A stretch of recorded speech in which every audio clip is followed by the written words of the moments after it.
स्वागत है आपका द इंस्पिरेशन चैनल पर, जहां कहानियां सिर्फ सुनाई नहीं महसूस कराई जाती हैं। अगर आपको हमारी कहानियां पसंद आएं तो चैनल को सब्सक्राइब करें और वीडियो को लाइक करना ना भूलें। तो दोस्तों, प्राचीन समय में सिंहगढ़ नाम का राज्य था, जहां के राजा वीरेंद्र सिंह अपनी न्यायप्रियता और दानशीलता के लिए प्रसिद्ध थे। प्रजा उनकी पूजा करती थी, लेकिन किसी को यह नहीं पता था कि उनकी छवि के पीछे एक भयानक रहस्य छुपा था। राजा वीरेंद्र सिंह में अहंकार था। अपनी शक्ति के मद में चूर वह किसी भी सुंदरी को पाने की इच्छा रखते थे, चाहे वह विवाहित ही क्यों न हो। राज्य में रमा नाम की एक सुंदर युवती रहती थी, जिसकी सुंदरता की चर्चा पूरे राज्य में थी। वह विधवा थी और गांव में अकेली रहती थी। उसकी ईमानदारी और दयालुता के कारण गांव के लोग उसका सम्मान करते थे। जब राजा ने रमा को पहली बार देखा तो उस पर मोहित हो गए। उन्होंने अपने सिपाहियों को रमा को महल में लाने का आदेश दिया। रमा को जबरदस्ती महल में लाया गया। वह डर और अपमान से कांप रही थी। राजा वीरेंद्र सिंह हंसते हुए बोले, तुम्हारी सुंदरता का जितना वर्णन सुना था उससे भी ज्यादा अनुपम हो तुम। अब तुम मेरी रानी बनोगी। रमा की आंखों में आंसू थे। रमा दृढ़ स्वर में बोली, महाराज, मैं एक विधवा हूँ। मेरा सम्मान ही मेरी पहचान है। कृपया मुझे जाने दें। राजा को यह सुनकर क्रोध आ गया और राजा बोले, तुम्हें मेरे आदेश का पालन करना होगा।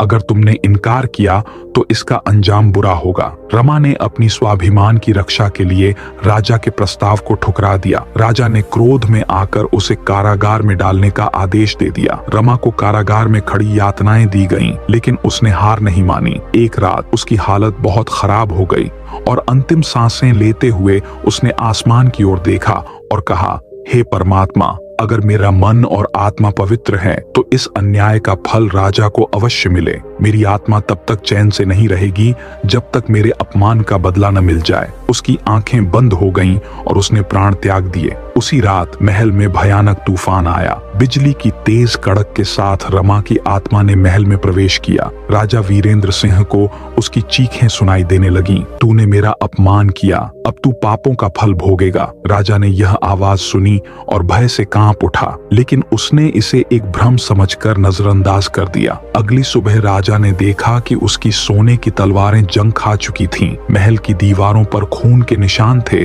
और दर्पण में भूतियां आकृतियां दिखाई दे रही थीं। राजा ने राजगुरु को बुलाया। राजगुरु ने भयभीत स्वर में कहा, महाराज, यह किसी पवित्र आत्मा का श्राप है। आपने किसी निर्दोष का अपमान किया है। राजा ने घबराकर रमा के साथ किए गए अन्याय को याद किया, लेकिन अपने अहंकार में उसने इसे स्वीकार नहीं किया। राजा ने घमंड में कहा, मैं राजा हूँ, कोई मुझे श्राप नहीं दे सकता। लेकिन रमा की आत्मा ने बदला लेने की ठान ली थी। रात में राजा को भयानक सपने आने लगे। उसने देखा कि रमा की आत्मा जलती हुई आंखों से उसे घूर रही है। तेरे पापों का अंत निकट है। राजा डर के मारे पसीने से भीग गया। अगले कुछ दिनों में राजा की हालत और भी खराब होने लगी। भोजन में कीड़े निकलते, पानी में खून दिखाई देता और हर रात रमा की आत्मा उसके कक्ष में आकर उसकी आत्मा को चीरने वाली चीखें मारती। राजा ने अपनी गलती मानी और रमा की आत्मा से माफी मांगने का निश्चय किया। उसने राजगुरु के साथ रमा की समाधि पर जाकर प्रार्थना की,